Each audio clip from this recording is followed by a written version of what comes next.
16h-20h, c'est Virgile sur M. Bienvenue sur M. Chaque mardi, on vous aide à mieux consommer, à vous défendre en cas de litige sur des situations de la vie de tous les jours. C'est notre nouveau rendez-vous Droit des experts. Expérimenté dans le monde juridique depuis quelques années, Michele Barone, juriste titulaire du brevet d'avocat pour la protection juridique Protecta, est avec nous. Bonjour et bienvenue sur M. Bonjour.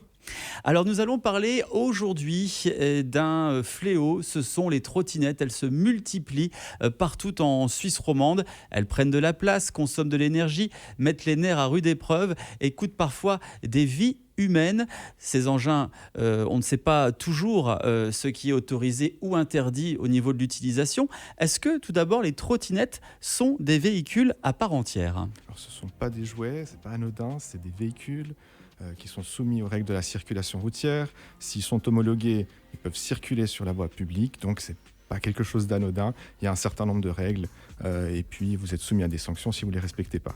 Est-ce qu'il faut un permis en particulier pour utiliser une trottinette ? Alors au-dessus de 16 ans, il n'y a pas besoin de permis. Par contre, il faut dire qu'en dessous de 14 ans, vous n'avez pas le droit de les conduire, mais entre 14 et 16 ans, vous avez quand même besoin d'un permis. C'est la catégorie M pour ces véhicules. Et puis c'est un petit peu comme le vélomoteur, entre 14 et 16 ans, on a un permis. Donc pour les temps modernes, la trottinette électrique a aussi son permis de conduire. Alors en principe, il n'est pas nécessaire de conclure une assurance responsabilité civile supplémentaire lorsque l'on utilise une trottinette.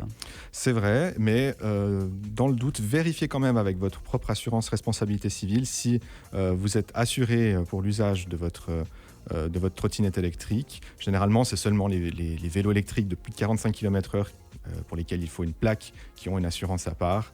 Donc, en principe, oui, mais vérifiez avec votre propre assurance ce qui est couvert lorsque vous conduisez un véhicule comme ceci, par exemple une trottinette électrique. Est-ce que les règles sont comme le vélo ? Est-ce que le port du casque est obligatoire si on utilise une trottinette électrique ? Alors, on n'est pas obligé de porter un casque. Par contre, c'est vivement conseillé pour la sécurité, mais aussi en cas d'accident. Si vous ne portiez pas de casque ou s'il n'était pas fermé. Pour les assurances, on pourrait considérer que vous êtes en partie responsable. En tout cas, vous avez commis une faute et donc vous aurez une réduction de votre indemnité, par exemple. Donc, pour toutes ces raisons, portez quand même le casque. Portez toujours le casque, même si ce n'est pas obligatoire. En parlant de déplacement, il y a également un autre type de déplacement qui est tendance. On aime bien justement le mettre en avant par rapport aux voitures. Ce sont les vélos. Les vélos, une alternative à la voiture pour transporter les enfants, siège arrière, remorque ou vélo cargo. Quelles sont les règles qui sont à respecter en ce qui concerne l'utilisation du vélo cargo ? Alors, c'est principalement semblable au vélo, mais par contre, pour les règles de sécurité, ce qu'il faut faire attention là, c'est lorsqu'on transporte des enfants. Alors déjà, il faut vérifier le poids ou le nombre d'enfants que l'on peut transporter. Généralement, sur un vélo cargo, c'est maximum 2 enfants dans le bac et il faut respecter un certain nombre de règles de sécurité. Il faut que les places assises soient protégées, que les enfants soient protégés pour ces vélos spécifiquement équipés. Alors, c'est des notions assez vagues, mais en gros, il faut que les enfants soient à l'intérieur, qu'il faut faire attention sur le siège qu'ils n'aient pas de contact avec les roues, qu'ils ne se blessent pas aux mains ou aux jambes, donc des protections sur les roues, que ce soit le vélo justement avec le siège ou le bac.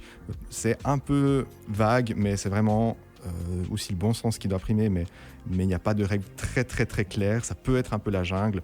Vérifiez surtout que ces véhicules, que le vélo, que les bacs soient homologués en Suisse.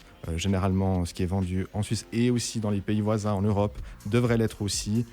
Mais attention, là aussi, si vous ne respectez pas les règles de sécurité, vous risquez des amendes. Et oui, avec l'arrivée des beaux jours, vous allez être nombreux à vous déplacer à vélo ou en trottinette électrique. Donc attention, faites attention de bien être aux règles. Merci beaucoup, Michele Barone, juriste titulaire du brevet d'avocat pour la protection juridique Protecta. On se retrouve la semaine prochaine pour d'autres questions sur le droit des consommateurs. Merci. M Média.